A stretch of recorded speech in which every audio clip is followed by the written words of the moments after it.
Hi everyone, welcome back to the Salt and Sauce podcast, looking at Hearts and Hibs as well as actually the national team this week. It's something that we've tended to we do a little bit on it, but mainly focusing on Hearts and Hibs from the perspective of two best mates who support rival teams. But Robert, we can't not speak about the Scotland team this week.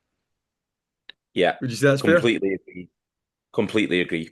Especially as I've probably been a big I've been very negative about the national team, quite rightly at times, I think. Yeah, yeah, yeah. Um, but as we'll discuss, they really pulled through when it mattered.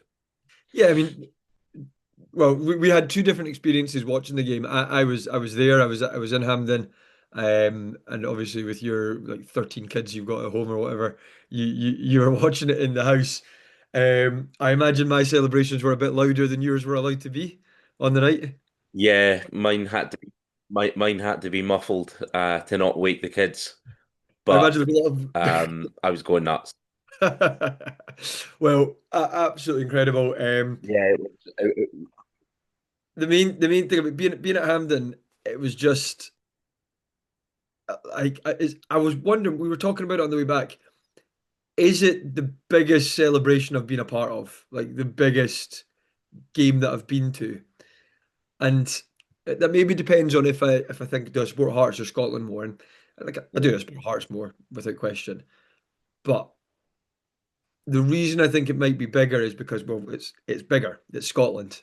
It's the whole country, and the the left wing politics in me says it's great when everyone comes together, and uh, and that's what the national team does when it does well. You know, is that like even you and I as rival fans, we'd go to a Scotland game together, and if yeah, if it's ex Hibby John McGinn scoring, great. If it's Aaron Hickey scoring, you're still going nuts. If Craig Gordon saves a absolutely. penalty, you're going mental. When David Yeah. Marshall saved the penalty, I was going, so it just brings everyone together, which on a wider scale I think is really really needed. We were crap again. We were absolutely hopeless, I thought, for about 75 minutes in between our two shots that we had. To start with McTominay's overhead kick, I couldn't believe it. Less than 3 minutes in, and he does that. It was unbelievable. I think he was It like was, 12 foot or something in the air. yeah, Ridiculous. yeah. It's been measured as one of like the highest overhead kicks, that's That been was recorded by incredible. unbelievable. And I just thought it was funny that he did that. Tam Cowan's line on off the ball was, "How can he do that?" And yet I went to tie my shoelace the other day and just about had an aneurysm, which, which I thought was great. Um, and then to be honest, we were up against it for a long time.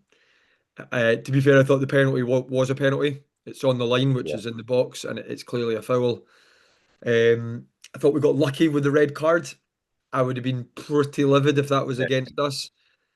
We then get the goal, and again, talking about the whole Hearts and Hibs thing, I imagine we were both going just as mental as each other when Shanklin tapped it in. Doesn't matter who he plays for at that absolutely. point. Absolutely. Yeah. And you know what? One thing I will give you, Robert, is even as a Hibs fan, you've advocated for getting Shanklin in the team more and giving him more I of a chance have. with the national team. And you know why that is because Adams and Dykes, right? You need those type of players in the international scene. You need the players that are just going to run themselves into the ground, run in behind, hold the ball up. But I think Shanklin can hold the ball up. Oh, he Like can't. He's a good footballer. he's shown he can do that, and he's got a good touch. He's intelligent, but what he has that the other strikers don't is that killer instinct when they're in the box. Like I don't think Dykes, Adams, any of those guys would have been there for that tapping, but Shanklin sniffed that goal, and it's Yeah. an instinct, and like you can't kind of teach that when you get to that experience level, and that's why I would want him in the team more. The act of tapping it in from there is obviously, I'm sure you and I could do that, but yeah, to be there is the difference. It's to be there, the anticipation, and as I've always said, the best strikers they sniff a goal, and I Yeah. I just don't think Adams and Dykes quite have No. that. They have other qualities, and they'll be important, but I just think when you need a goal, and Clark got it right. He brought him on at the right time, and he was. he was kind of proven right that way, that Yeah. he sniffed it out, and he got a really important goal, as did KT. Well, we'll come on to that. Just final thing I would say on Shankland is I've always said he's a better all-round player than just being a poacher in the box, and I think that's a fair comment. See, when he came Yeah, on, genuinely, we'd really struggled to get out. He was the first player I saw actually hold the ball up and lay it off back into yeah, midfield because, quite yeah. frankly, our Just a passing. bit of calmness. Exactly, yeah. So maybe the Hearts fan in me wanted to make that point, but it was great to have him on. And then obviously Dorgu takes his goal really nicely. Actually, he looked really good. I've seen a couple of times with Man U. Yeah, he's a good player. Yeah, Don't know what to make of him, but he was good on Tuesday. And it's a clever finish, but who cares? Because we then when McGinn's effort was brilliant, that nearly went in the top corner, but I have to be honest, I thought it was over when that went wide. I thought yeah, that's it. yeah. But Kieran Tierney's goal, I think Ah, well, brilliant. it's my favourite out of the three because Yeah, obviously that's the one that wins it. what That's what it meant. yeah, and like the time, it's the 93rd minute. You're thinking surely they don't come back from that with 10 men.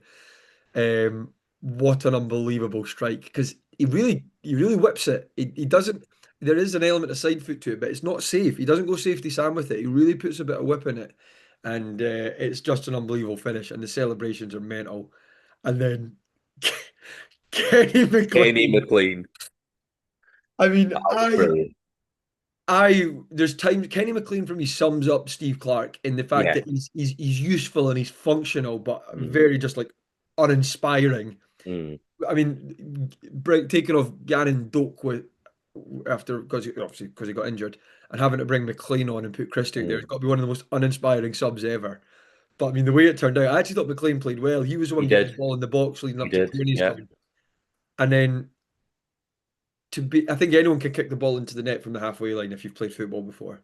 But to be able to do that under that pressure when you've played 70 minutes of a high intensity game, um, to have the audacity to do it, because let's be honest, if he mishits that and Schmeichel catches it, punts it up, and they score, Mm, he is Stuart Armstrong times 10. yeah. You know Against England. Yeah. exactly times 100. And so when that went in, it was like people weren't even celebrating near me; they were just laughing. They Yeah. were absolutely like, laughing out loud at how ridiculous it was. So just what a game, and Scotland back at the World Cup. You and I would have been sort of 9 or 10 years old in Yeah. 1998. So I remember it, but you know No, no, I remember it, but it's I not the don't same. think I got how big of a deal it was. And like, there's a picture of me in the front room in Aye. in the old house that you'll remember, and like I've got a wee kilt on and like a Scotland top, and like I just remember being in the room with like my uncle and my dad and a few people, and like they were going nuts, and I was just kind of getting into it a bit, Yeah, just excitable. just excitable. And then when John Collins scored that penalty, like it Oh was man, crazy.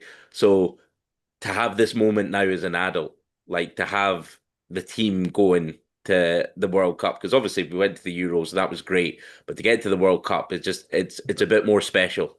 and to do it So automatically as well, to and do it automatically, and look, as I said, need to eat a bit of humble pie because I didn't see us doing it automatically.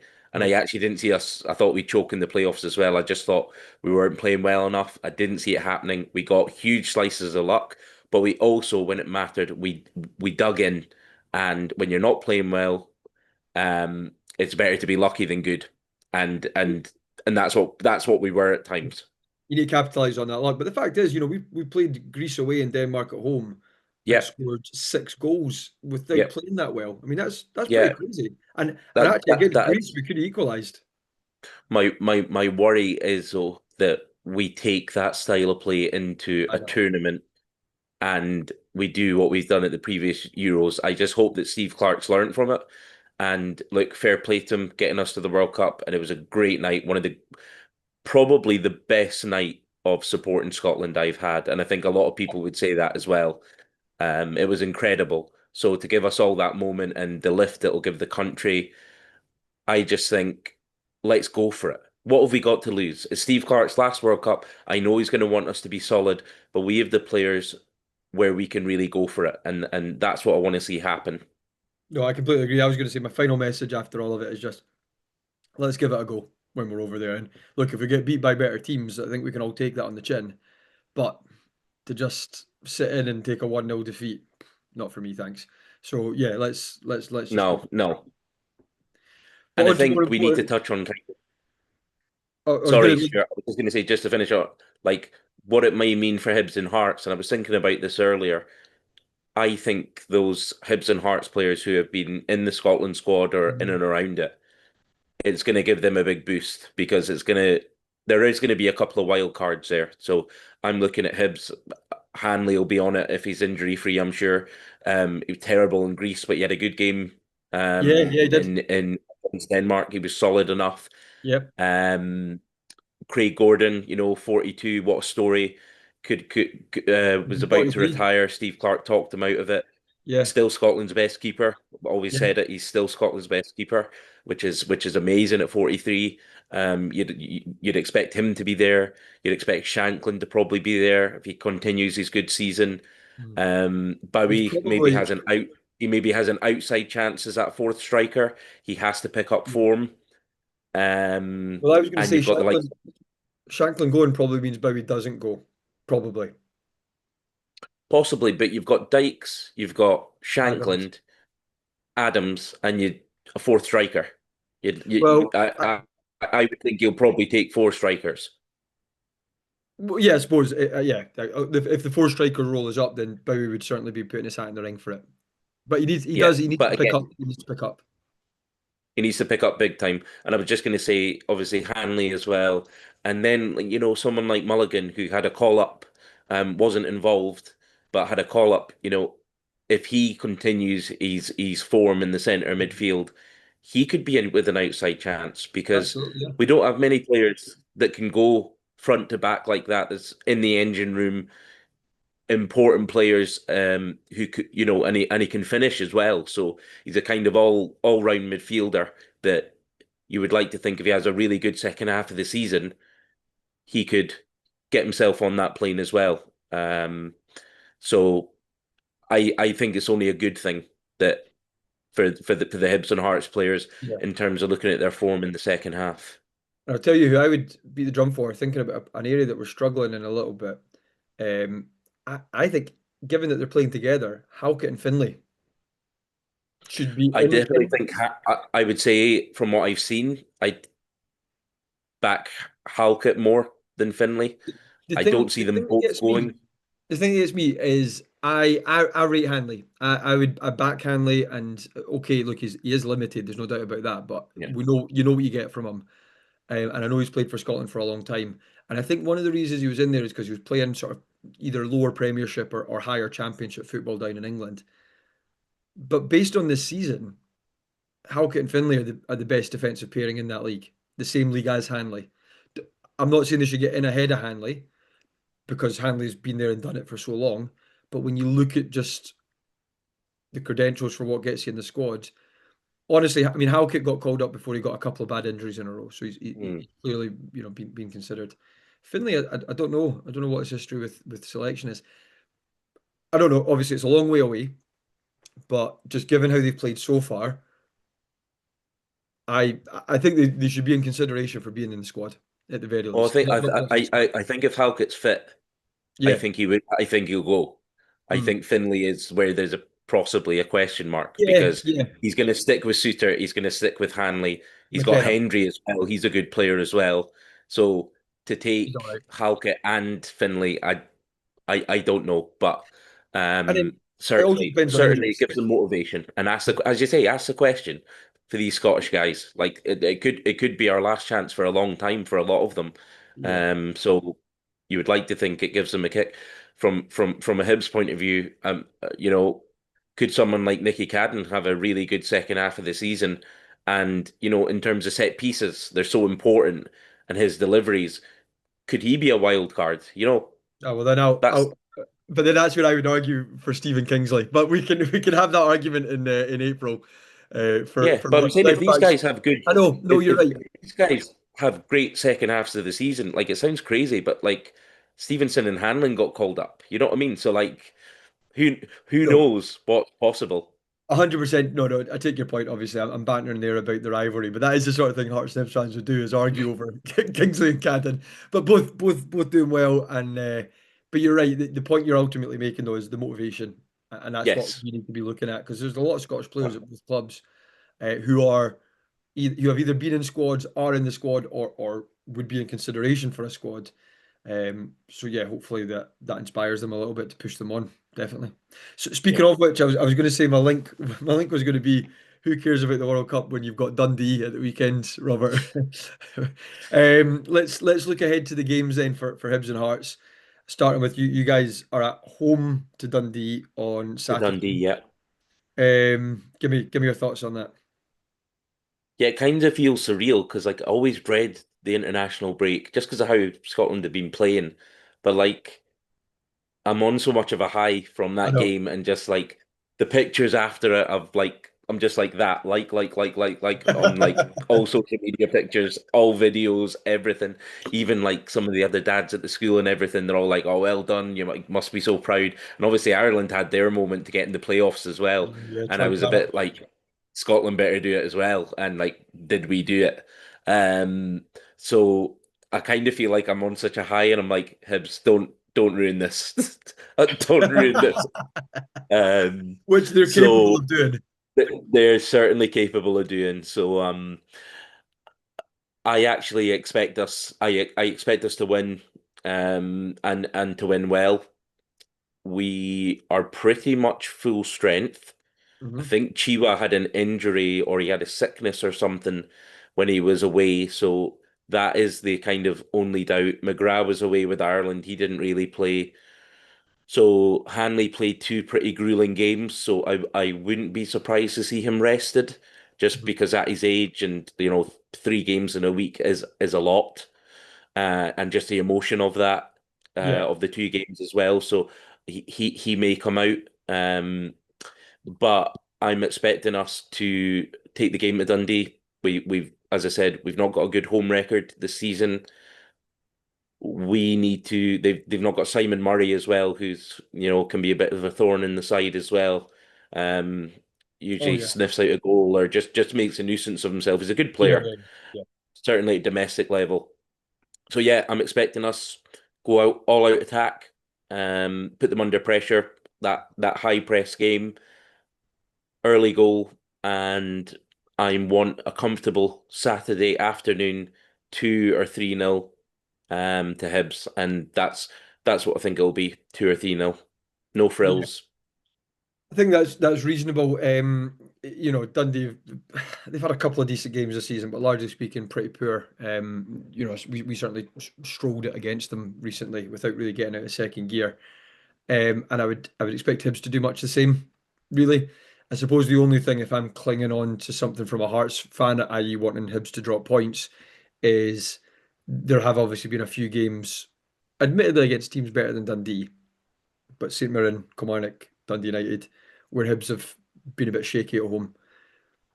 I don't think it'll be enough, really. Like I just don't think Dundee have enough about them. And I think if Hibs are even 60% as good as they can be, they probably win the match, even just 1 or 2 nil at that point.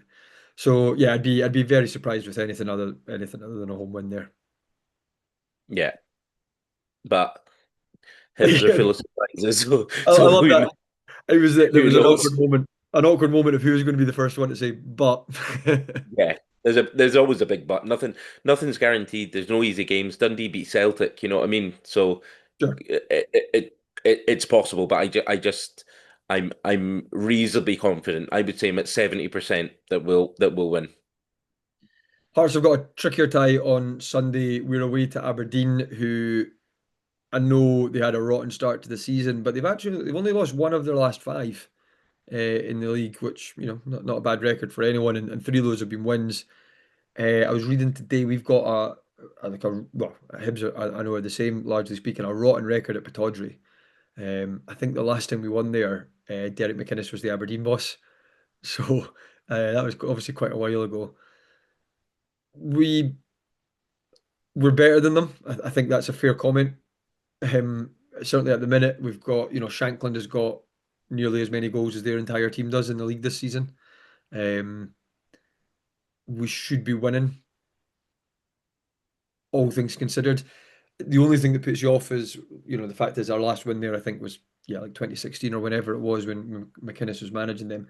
But really, like, is any of that relevant? The team in 2017 is totally different. 2018, 2019, 2020. Like, it's all different players pretty much since then.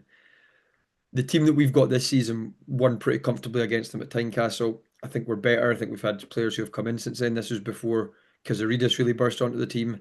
Um, Admittedly, Braga had played, but we had Halkett was still getting back up fit again. It was before, we had still had Xander Clark in goals.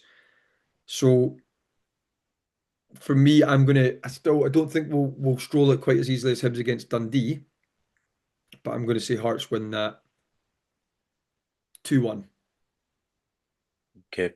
Are you without Halkett and Beningame? Yeah, Okay. yeah, we will be. I'm gonna be controversial here, Stuart. And then, still like you. Um, I think it's gonna be a draw. I think it's Yeah. gonna be a draw. I think Beningame's a huge miss for you in the midfield and Halkett at the back as well. They've been two standout performers and a big part of the run that Hearts have been on. Mhm. And it wouldn't surprise me to see, and as we've said before, Aberdeen on the face of it, yeah, they're not doing well this season, but they do have a decent squad. They've decent Yeah, oh, players. absolutely. Yeah, yeah. They're underperforming, and I just think they'll be right up for it, as will Hearts. But yeah, I can see a draw there, a 1-1 or a 2-2 draw. I guess what I'm hoping for is the last time we dropped points, we drew with St Mirren, and then we bounced back with a 4-0 hammer in a Dundee. Whilst I don't think we've got a 4-0 in us against a team like Aberdeen, I'm just hoping that after the Dundee United game, a bit of a rest with the international break for most of our players, and then just go at it hammer and tong. But you make a good point with Halkett, who's been brilliant this season. Beningame has also been brilliant this season. I feel like we've got the players that can step in. Mm. You know, Jamie McCart's decent. Steinwender has actually picked up a little bit recently to step in at centre half there. Um, yeah, I take your point, and it makes it certainly more likely it's a draw without those two players, but still like to think we can win.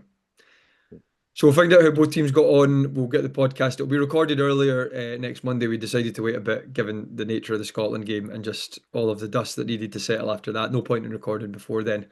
So a bit of a later one this week, folks. So thanks for sticking with us. Obviously, the likes and the subscribes and all the comments and engagement has been really good recently. Please keep it up. Really, really grateful. I think we passed 200 subscribers, Robert, recently. Yep, we passed 200 subscribers, and I think on um not our last video, but the one before that, we had nearly 2,000 views. So Yeah, that's brilliant from our days of me being in my daughter's bedroom wearing a Hibs hat and getting 30 views a week. So we've made um we've made it. We've made it. it. So no, thank you all very much. And Yeah, something we're maybe going to look at as well, just to kind of freshen things up possibly once a month. We're gonna look for some fan engagement as well. So if anyone's keen to come on, maybe come kind of special episodes, then let us know. Put a comment yeah, in and we'll get in touch. yeah, absolutely, absolutely. Well, thanks everyone. We will see you next week with the Dundee and Aberdeen results. Robert, good See you luck. next week. See you, mate. Bye.